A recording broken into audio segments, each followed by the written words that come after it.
Hey everybody, Professor Snart checking in here. Hopefully everybody is doing good. Had a good Halloween, a little blustery where we were. If you're in the Chicagoland area, you may have even seen snow. I am not sounding so great these days, a little stuffed up, but I think I'm one of the fortunate ones because most everyone else is actually sick, which is no fun. So it's a tough time of the year, uh, just generally, right? The weather changes, so people get sick or just don't feel great, kind of run down. If you're in other 16-week classes, you're really getting into that time of the year where you have unfortunately the big projects aren't done, they're just assigned right now, so people are really kind of stressed out. It's a tough time, and our situation is a little, um, I'd almost say awkward, being the second 8 week. Is that if you're doing other 16-week classes, you're feeling that kind of pressure, and obviously, you might have uh, seasonal things going on, not least allergies or sickness, but also, Thanksgiving is just around the corner. We've just come out of Halloween.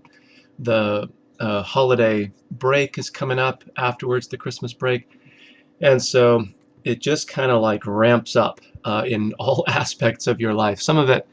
Most of it is actually really exciting, right? Thanksgiving's great. The holiday break is nice. You may be traveling to see people, or they're traveling to see you, or whatever, but everything is sort of like at a fever pitch. And we're not even, we're close to maybe halfway through here for our class. So it's a good moment for us to sort of take stock, um, and maybe take a little breath, like I need to do. I think if I could uh, do so through anything but my mouth, which gets really old, mouth breathing, because you're all stuffed up. Okay, so here we are. We're looking at our due dates. It is Monday the 3rd as I record this. So we have our Unit 5 due just around the corner. The earlier announcement, I should say, sort of talked about that. So I'm going to look towards Unit 6. Whoops, Unit 6 in this announcement here.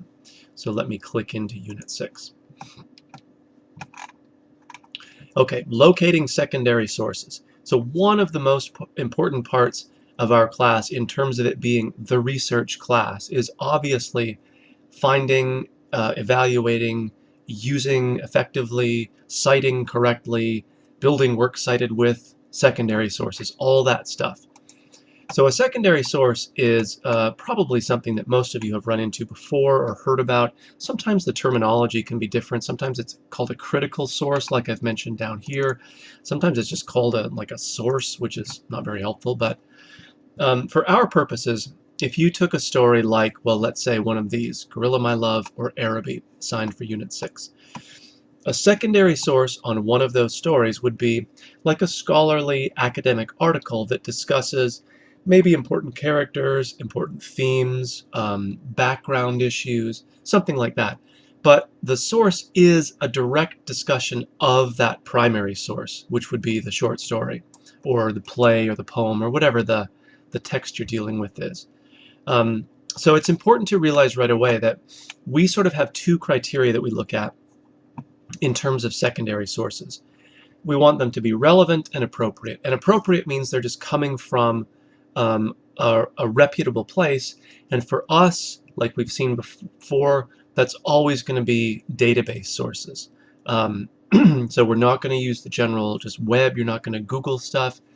Even if you go to Wikipedia and it seems like the entry on Araby is really well fleshed out and cited and all of this other stuff, I want you to begin to develop the ability to use these other kinds of secondary source material or secondary source resources, repositories. So just typing something into Google is not an effective search strategy. Even if, let's say, 50 or 80% of the time, it points you in a pretty good direction. That's not really honing your research skills.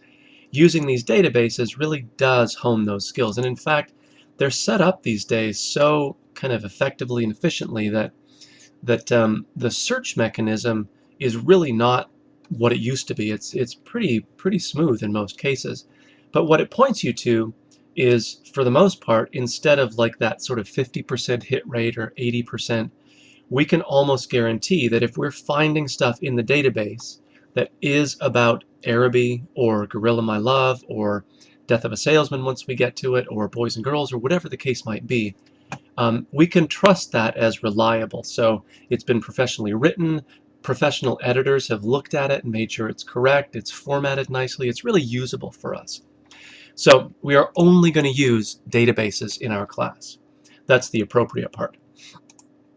Relevant means that the sources are, like I said before, they're about those specific short stories. So when you read these two short stories, you'll notice that they involve a theme that we've sort of been exposed to already, like child development or maturity, or whatever you want to call it, coming of age. So what you don't want to do is go into the databases and then find like a Journal of Child Psychology article that has really nothing to do with the short story, except in a really like barely related way. It kind of covers the same theme, but it never mentions the actual story. So sure, you found it in a database, but it's not relevant to our discussion. So appropriate and relevant. Appropriate, it's in the databases. Relevant, it's a direct discussion of the primary text, whatever that happens to be. It might be one of these stories, it might be a different short story, it might be, Death of a Salesman once we get to it in our class, whatever the case might be. Okay, so Unit 6 is actually just making sure that we understand that. It's a really straightforward discussion board assignment that's having you find a critical source, a secondary source, whatever you want to call it, about one of these stories. You're using the databases, so you're telling us like what database did you use, what's the title of the article you found, is there an author named, and usually there is, but sometimes not. Was the piece you found originally published somewhere else, which the database will tell you, or was it seemingly specifically written for the database? And then you're giving us a little summary. The summary is really easy. Just tell us like kind of what's going on. Is it mostly thematic? Does it give you a plot? Does it give you character? Is it kind of all of the above? You don't have to try to say that you agree or disagree. This is really just sort of journalistic reporting on what you found. So we still have a reply though, and since we're not really dealing with like your own ideas about either the story or do you like or dislike the source, the replies are mostly just, does this seem like an appropriate and relevant source? So you're kind of quality controlling each other in terms of saying that, yeah, this looks good, or no, I'm not sure that this really fits the criteria. Of course, you can respond further by saying that you also read the same story or found a source on the same story that was really good, or you found the same source and also thought it looked promising, or whatever. So we're not limited to just sort of like, yes, you did it, and but we're not really dealing with like ideas or elaboration in the way that we have in discussion boards in the past. So there's then more material on sort of like integrating sources, but Unit 6 is very, very straightforward, and it's sort of intentionally that way. It's not meant to be complicated. It's not meant to have lots of moving parts that you have to deal with. It's just this one thing, but it's so important to get this right that we really want to make sure that everybody understands what's a secondary source, what makes it appropriate, and what makes it relevant. Those are our major, major concerns. Okay, you'll also notice then, because we are, although way beyond halfway in the 16-week term, we're at about the midterm point in our course. So I have a little survey set up. It's anonymous, it's ungraded.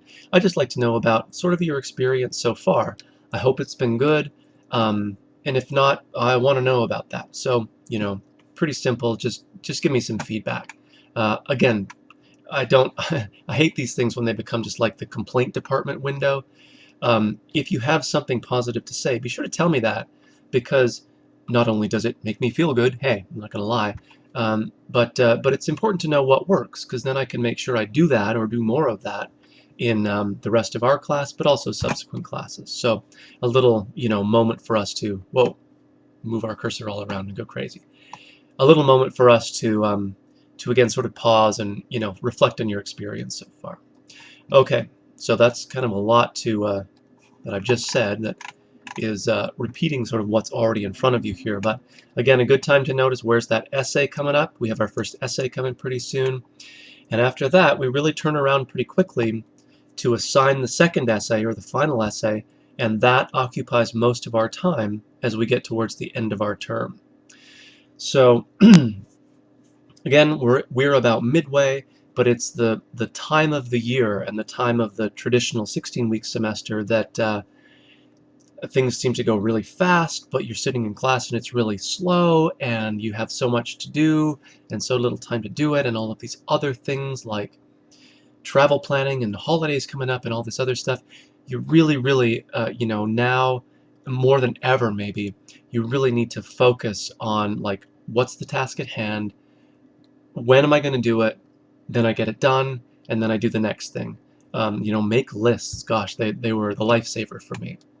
And as always, if you have questions or concerns, be in touch with me, and I will talk to everybody soon.